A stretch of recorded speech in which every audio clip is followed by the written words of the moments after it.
Perkenalkan, nama saya Miftahul Huda dengan NIM 2420111144. Pada kesempatan kali ini saya akan mempresentasikan tugas mata kuliah jaringan komputer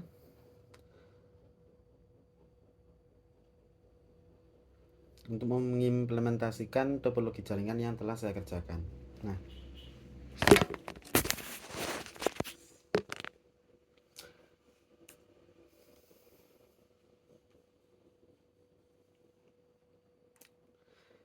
di sini kita masuk ke pembahasan pertama, yaitu dengan jaringan di layar. Ya, teman-teman bisa melihat gambaran besar topologi yang saya rancang. Jaringan ini menghubungkan beberapa gedung, yaitu ada gedung A, gedung B, gedung C, dan gedung D, serta satu ruang server terpusat. Nah, di setiap gedung di sini ada 25 komputer. Di setiap gedung ada 25 komputer dengan total di kesemua gedung tersebut ada 100 komputer. Nah, inti dari konektivitas antar gedung ini terletak di bagian tengah, di mana saya menghubungkan router-router tersebut menggunakan konsep topologi mesh untuk menjamin kestabilan koneksi. Penjelasan topologi. Topologi mesh menawarkan keunggulan utama berupa ketahanan jaringan yang tinggi karena setiap router saling terhubung langsung. Risiko single point of failure dapat dihindari. Jika satu jalur terputus, lalu lintas data akan otomatis dialihkan ke rute alternatif. Keberadaan banyak jalur ini juga memungkinkan pembagian beban atau load balancing yang berdampak pada throughput yang konsisten serta latensi yang lebih rendah. Selain itu, topologi ini sangat ideal untuk penerapan routing dinamis karena kemampuannya merespons perubahan topologi dengan cepat. Meskipun implementasinya memakan biaya dan konfigurasi yang lebih rumit, nilai edukasinya yang sangat tinggi bagi saya untuk memahami konsep reliabilitas, failover, dan ketersediaan tinggi. Nah, kenapa saya memilih topologi mesh? Karena ya pertama, reliabilitas tinggi karena setiap router saling terhubung langsung. Jaringan ini meminimalisir risiko kegagalan total. Jika satu tautan putus, lalu lintas data akan otomatis dialihkan ke jalur lain sehingga tidak ada single point of failure. Kedua, performa yang konsisten. Nah, ketersediaan banyak jalur memungkinkan pembagian beban atau load balancing. Hal ini membuat throughput lebih stabil dan latensi cenderung lebih rendah karena seringkali tersedia rute langsung antar node. Ketiga, mendukung routing dinamis. Nah, topologi ini sangat ideal untuk praktik langsung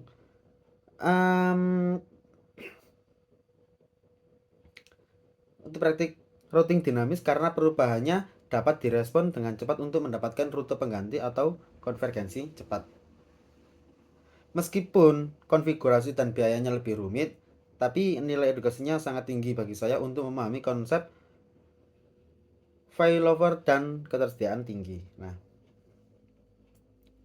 sekarang masuk implementasi setiap gedung. Oh, salah. Rincian alamat IP.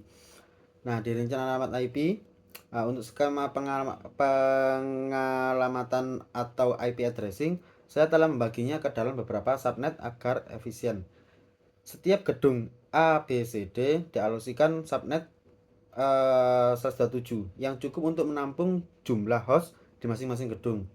Nah, untuk di area server menggunakan subnet /29. Sedangkan untuk koneksi antar router to router, saya menggunakan subnet /30 yang merupakan standar efisien untuk koneksi point to point. Ya, untuk implementasi setiap gedung. Selanjutnya, mari kita lihat detail implementasi setiap gedung. Sebagai contoh pada gedung C,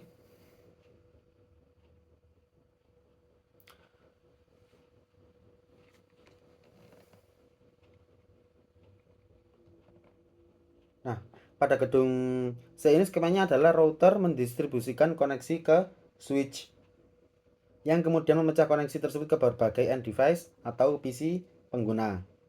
Desain ini memastikan manajemen kabel yang rapi dan distribusi bandwidth yang merata ke setiap klien dalam gedung tersebut.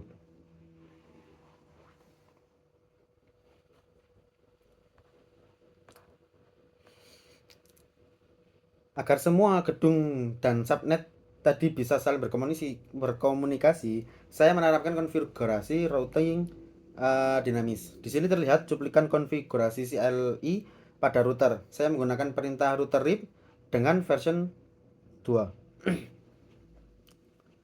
Satu hal yang penting di sini adalah penggunaan perintah no auto summary.